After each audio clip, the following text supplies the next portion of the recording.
ઈરાનની ખુલ્લી ધમકી, ખૂનનો બદલો ખૂન। અમેરિકાના હુમલા પછી ઈરાનનો સ્વર વધુ આક્રમક બની ગયો છે। મુજતબા ખામેનીએ એવું નિવેદન આપ્યું છે જેને અમેરિકા અને તેના સાથી દેશો માટે સીધી ચેતવણી માનવામાં આવી રહી છે।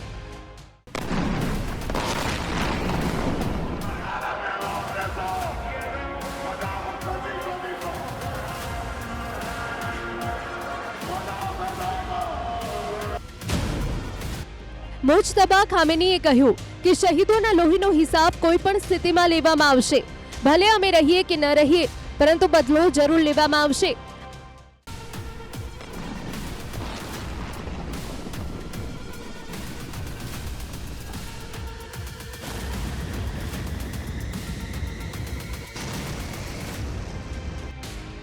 આ નિવેદનથી સ્પષ્ટ થાય છે કે ઈરાન અમેરિકાની કાર્યવાહીનો જવાબ આપવા માટે દબાણ જાળવી રાખવા માંગે છે।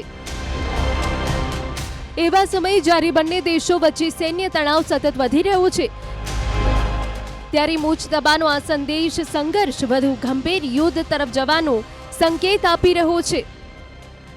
કાલિબાફની ચેતવણી, હવે એકતરફી સમજૂતીઓનો સમય ખત્મ।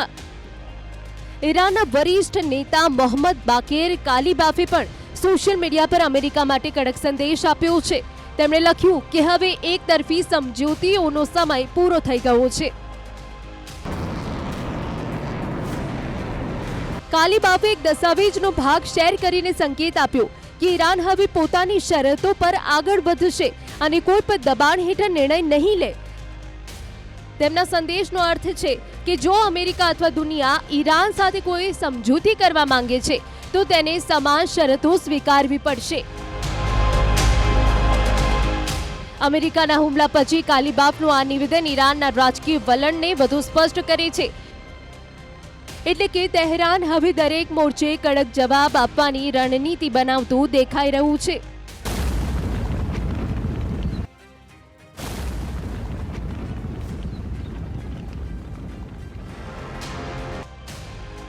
ટ્રમ્પની હત્યાના કાવતરાને લઈને નવો દાવો।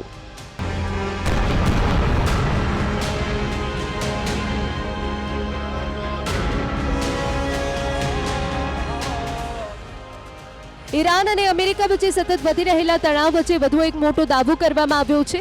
ઇઝરાયલમાં અમેરિકાના રાજદૂત માઇક હકાબીએ કહ્યું કે ઇઝરાયેલી ગુપ્તચર એજન્સીઓએ અમેરિકાની ડોનાલ્ડ ટ્રમ્પની કથિત હત્યાના ઈરાની કાવતરાની માહિતી આપી હતી। ફોક્સ ન્યૂઝને આપેલા ઇન્ટરવ્યુમાં હકાબીએ કહ્યું કે આ અઠવાડિયે ઇઝરાયેલી ગુપ્તચર એજન્સીઓએ અમેરિકા પ્રશાસનને ખૂબ મહત્વપૂર્ણ માહિતી આપી હતી। આ ઇનપુટમાં રાષ્ટ્રપતિ ડોનાલ્ડ ટ્રમ્પની હત્યાના કથિત કાવતરાની જાણકારી હતી। ઇઝરાયેલે ટ્રમ્પ અને અમેરિકન અધિકારીઓને ચેતવણી આપી હતી કે ટ્રમ્પને નિશાન બનાવવાની એક ખાસ યોજના તૈયાર કરવામાં આવી છે। જો કે આ દાવા પર અમેરિકાની અંદર પણ સવાલ ઉઠ્યા હતા। વોલ સ્ટ્રીટ જર્નલના અહેવાલ મુજબ કેટલાક અમેરિકન અધિકારીઓને આ માહિતીની વિશ્વસનીયતા પર શંકા હતી। બીજી તરફ ડોનાલ્ડ ટ્રમ્પે પણ આ દાવાને નકારી કાઢતા કહ્યું કે ઇઝરાયેલને આવી કોઈ વિશ્વસનીય માહિતી મળી ન હતી। તેમ છતાં દાવાથી અમેરિકા અને ઈરાન વચ્ચેનો અવિશ્વાસ વધુ વધારતો જોવા મળ્યો છે।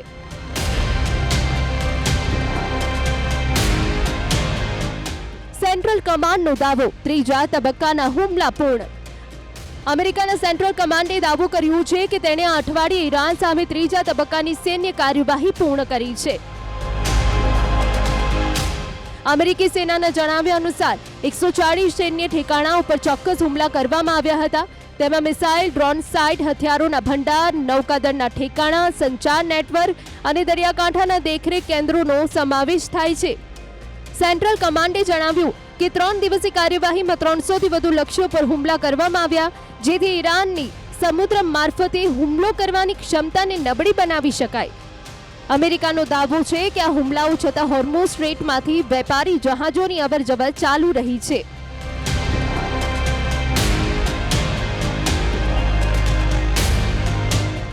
અમેરિકાના હુમલાઓએ ઈરાનને ખુલ્લો પડકાર આપવા માટે મજબૂર કર્યું છે। તહેરાનથી સ્પષ્ટ સંદેશ અપાયો છે કે હવે દરેક હુમલાનો જવાબ આપવામાં આવશે અને શહીદોના લોહીનો હિસાબ લેવામાં આવશે।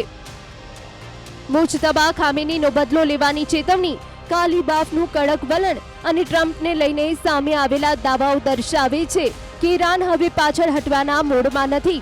બીજી તરફ અમેરિકા પણ સતત પોતાના સૈન્ય હુમલાઓ વધારી રહ્યું છે, એટલે બંને દેશો વચ્ચે તલવારો ખેંચાયેલી છે. હવે સવાલ એ છે કે શું માત્ર ધમકીઓનો સમય છે કે પછી દુનિયા ખરેખર એક વધુ મોટા યુદ્ધ તરફ આગળ વધી રહી છે.